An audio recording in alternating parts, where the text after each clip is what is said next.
Hello everybody and welcome back. I had a week off work last week and I've got quite a lot of work done, although looking at it now it doesn't really feel like I got quite a lot of work done. So I didn't film any of it, so I'm going to show you some of the bits and pieces that I've done, and then we'll have a chat about it later. Something I'm going to talk about later on in this video is the cost. I've had a request to talk about how much I'm expecting all this to cost, so there's going to be a little bit of that. So stick around, I'll show you some bits, tell you what I've done, and then we'll see what the cost is.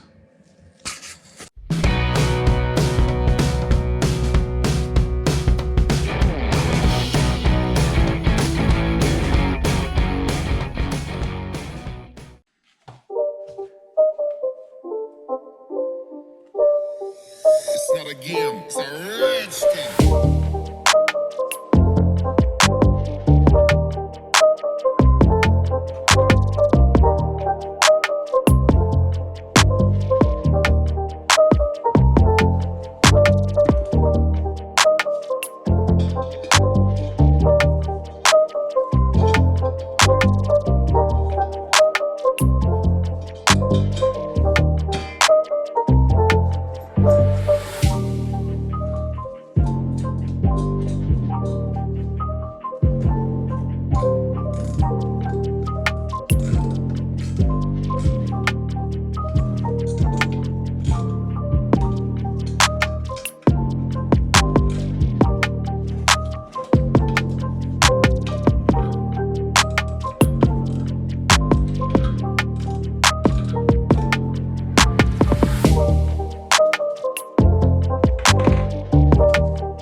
You may or may not be able to tell from that little bit of those few clips that I've got the engine in the car. The car is on its wheels now, and I've made a plenum chamber for the inlet, which is quite important because the original inlet manifold I can't use it. Two reasons: one, it won't fit, and two, it's a little bit too restrictive. So I've made that plenum chamber. I've still got to fit the map sensor from the original manifold to it somewhere, but I've made the end out of 4mm steel, so I can drill and tap that if I need to. I've remade the rear engine mount that you'll have seen just at the end there. It doesn't look great at the minute.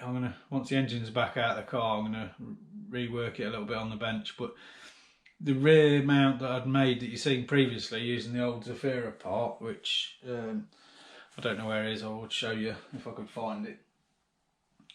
It fouled, it got in the way of the gear linkage and I couldn't pass the coolant hose through. So as you can see, that last part where I fitted the coolant hose that runs across the back of the engine, that fits fine now with that mount. So that's quite an important thing, not only to save me a bit of money, but just to be able to plumb up the cooling system easily. So I remade that engine mount last Friday I think it was. And the engine actually feels a lot more solid now. I've I've had to take off the brake and clutch master cylinders as the reservoirs were fouling on the back of the inlet manifold. So I've done a bit of research over the last week or so, and I've found a solution. I'm going to buy some universal master cylinders from Car Builder Solutions that have a remote reservoir, so I can mount the reservoirs wherever I want and the cylinders won't get in the way then. I'm starting to look now, as you'll see, those couple of radiators. One's the original mini radiator and one is off a Fiat Cinquecento, so I'm trying to work out the cooling system and radiator placement at the minute. Once I've worked that out, I can have the engine back out the car, I can refit the flywheel and clutch and bits and pieces. I need to put the front brake hose tab on for the hose to mount in, and then once I've put that in, I can look at painting the subframe and I can get the engine back in and start wiring it. So the engine's going to come out again soon once I've worked out the position of the brake hose mount. Then when the engine's out, I can paint the subframe. Then the subframe can go back in the car, and for the last time, I can then get the engine back in the car, wire the engine, finish off the plumbing. I need to go and get the fuel tank, and then it's all about exhaust and dry shafts. So I don't know what will be in the next update. Right then, costs. I'm going to write some stuff on the board as we talk about costs. I'm sure it's a bit of a mess in here, I'm tripping over stuff, so I apologise for any strange noises. My target is to do this whole conversion for less than £1,000, which I think is doable. The reason is the engine produces approximately 100 brake horsepower. You can get a 1275 mini engine and you can tune it to make 100 brake horsepower, but you're spending what, £2,000, £3,000, £4,000. But to start with, a good condition running 1275 A series is £1,000. So what I want to do is have a 100 brake horsepower mini that's cost me less than £1,000 to get there. So I'm going to go through some of the money that I've spent so far. Now the biggest cost that I am not including is the car, the donor car. It was our family car for 7 years, and we were scrapping it anyway. So I took the engine and gearbox and wiring loom out of it. So that's zero cost to me. But if you wanted to, you could pick one up for 500 quid, I would assume. So I guess £1,000 for me, 1,500 quid for anybody else, I reckon. So other bits I've got is a front subframe. I've started out with an auto subframe that I had that came with my other Mini, so that didn't really owe me anything because I don't need to replace it, because the subframe I've taken out of this car I can just fit into that car. So I've started with that. That's come at no cost to me, which is another huge benefit. And I think that's about it for free stuff that I've got. So these are zero cost items to me.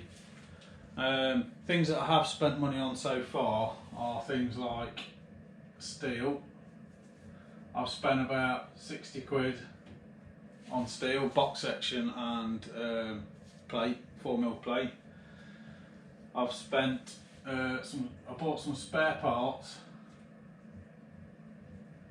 which included the F15 gearbox, a 1.4 litre engine that I don't need, another gearbox, 2 inlet manifolds that I'm using from an X16 and a C16, and wiring looms and various other bits and pieces. So those spare parts have cost me 50 quid. I'm hoping that I can sell one of the inlet manifolds, a gearbox and a few other bits and pieces, and I think I'll recoup more than that. So if I do recoup that money, I will let you know. What else? I've had to buy 2 rolls of welding wire, so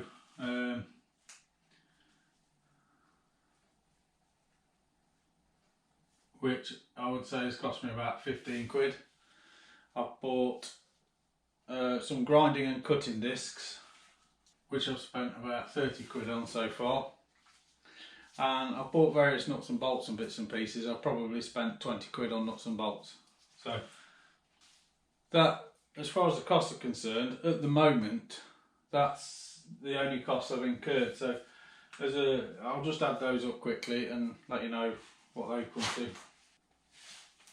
Right, so far to get to this point with the engine sat in the car, I've spent 175 quid.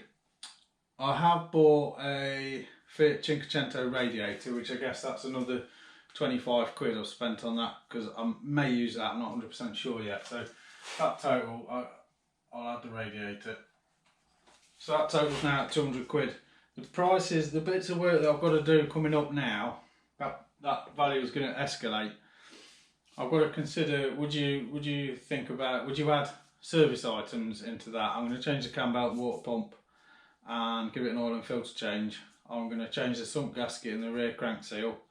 So in all those parts, probably another 150 quid's worth of parts to put on it. And then there's going to be a few custom hoses and stuff for the cooling system. And what I envisage to be the most expensive part is drive shafts, depending on how I get those done. And exhaust. I'm going to attempt to make the exhaust system myself, including the manifold. So that'll cut down the cost a lot, but I can still see that coming into a couple of 100 quid, 200-300 quid maybe for the exhaust system. So if the exhaust system costs that gives me another 500 quid or so for the rest, which is tight to be able to squeeze in some drive shafts for that price. So like I said, with the spare parts that I bought, I think I can make some money back on a few of those items, and I'll be able to then put that back into the pot and reduce the cost. So progressing from today, I'm going to get the engine back out of the car, show you some of the more bits I've done since the engine's been in the car, and then I can start to work out the gear linkage and work out the drive shaft lengths. I want to know the drive shaft lengths. I can get some prices and really work on the drive shafts. So that's the cost so far. We're at 200 quid at this point, with the potential to make some money back on a few bits and pieces. I'm aiming for 1,000 quid. If I go over, it's no big deal, but 1,000 quid's the kind of number I've got in mind, because that's what you pay for a good running 1275. So we'll see how it goes.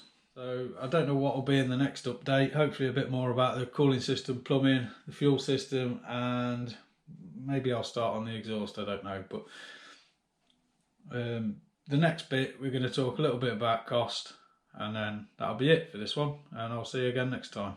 So bye bye for now.